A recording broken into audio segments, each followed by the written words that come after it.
Bem, estamos retomando o nosso canal para discutirmos a economia internacional e nacional e discutir temas candentes e preocupantes.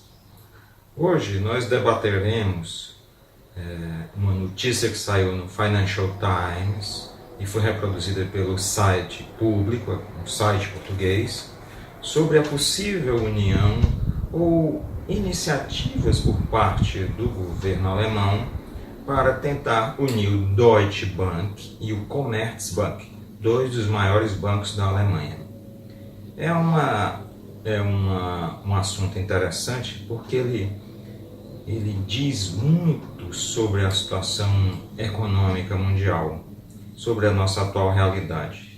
Primeiro, esses dois bancos desempenham um papel fundamental como bancos de desenvolvimento, desempenham um papel fundamental na política industrial de exportações da Alemanha.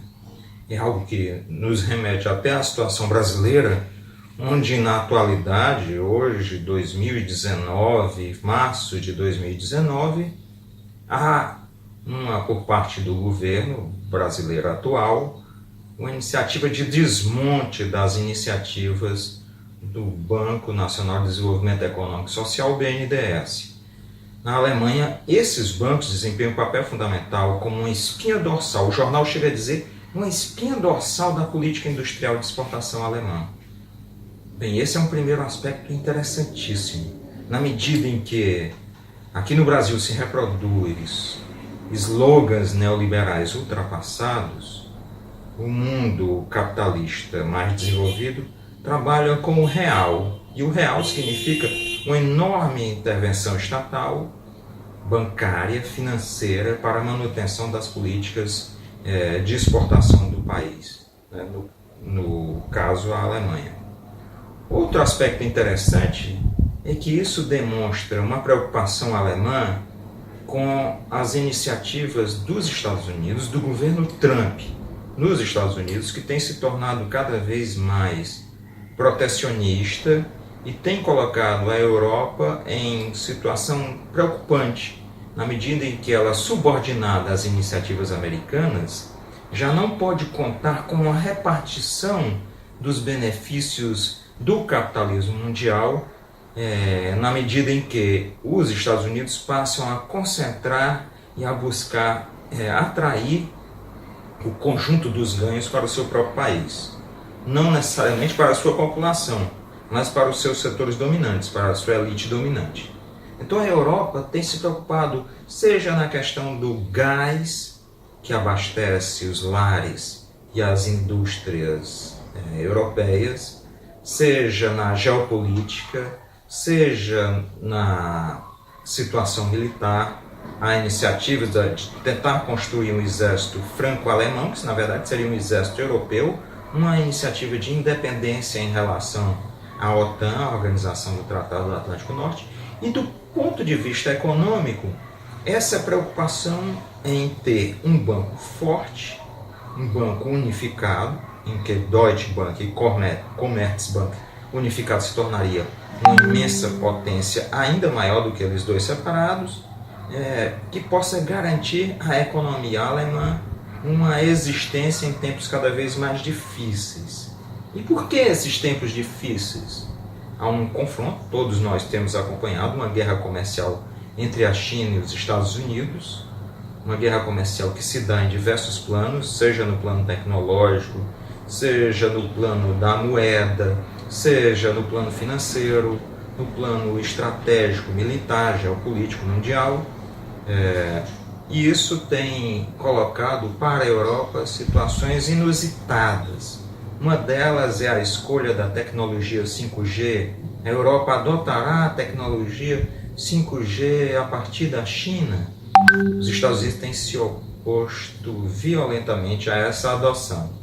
Então é uma disputa comercial mundial. E nessa disputa há dois modelos básicos em escolha. O primeiro é o das corporações, representadas essencialmente pela política americana, em que é preciso aumentar a concentração de renda, é preciso concentrar o consumo nos setores mais ricos, é preciso concentrar a produção e dirigir todo esse mecanismo por meio de grandes setores financeiros, de grandes bancos que controlam a economia mundial. Já a China tem apostado em um outro mecanismo, tentando fugir da sua dependência em relação às exportações para os Estados Unidos. A China tem apostado na elevação da renda dos seus trabalhadores e trabalhadoras, na elevação do seu mercado consumidor interno para a manutenção do seu potencial de crescimento.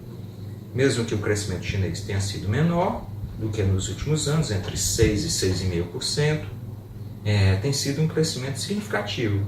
E é uma alteração, uma mudança de rumo em um enorme transatlântico, o transatlântico econômico, que é o transatlântico chinês, vamos dizer assim. A China tem alterado para esse consumo interno, para a redistribuição da renda, para a redistribuição dos ganhos internos.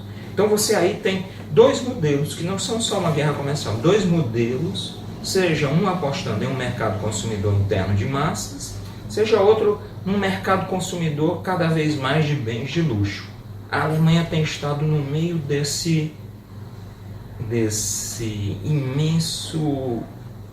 dessa imensa encruzilhada. Que caminho seguir?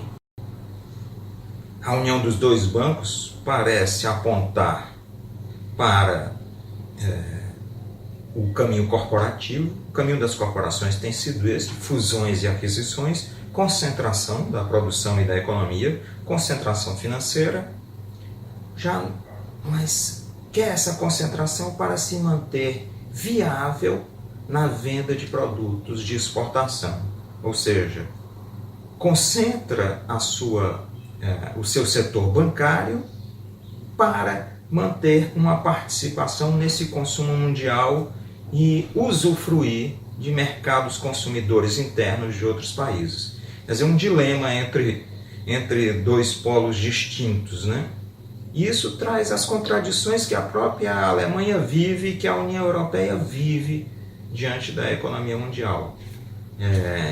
E é um dilema que aponta para um outro elemento importantíssimo, a cada vez mais anunciada por uma série de analistas de matizes teóricos e ideológicos distintos, de que se aproxima uma grande recessão mundial. Essa grande recessão é cada vez mais anunciada, ela pode trazer grandes dificuldades para o setor financeiro.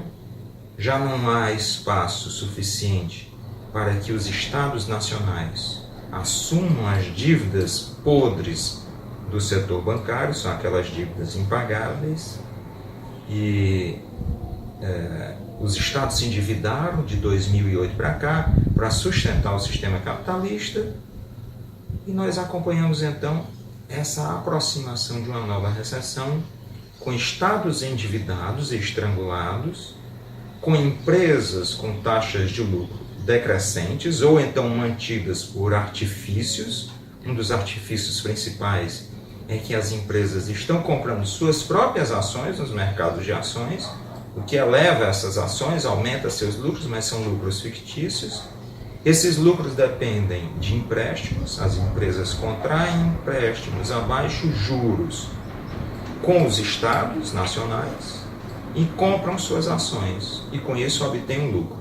Mas isso não é suficiente para a manutenção da economia mundial, e nós caminhamos celeremente para uma recessão. Isso traz preocupações para a própria economia brasileira. Como a economia brasileira irá sobreviver, se manter, resistir a esse imenso maremoto que parece estar se formando no horizonte.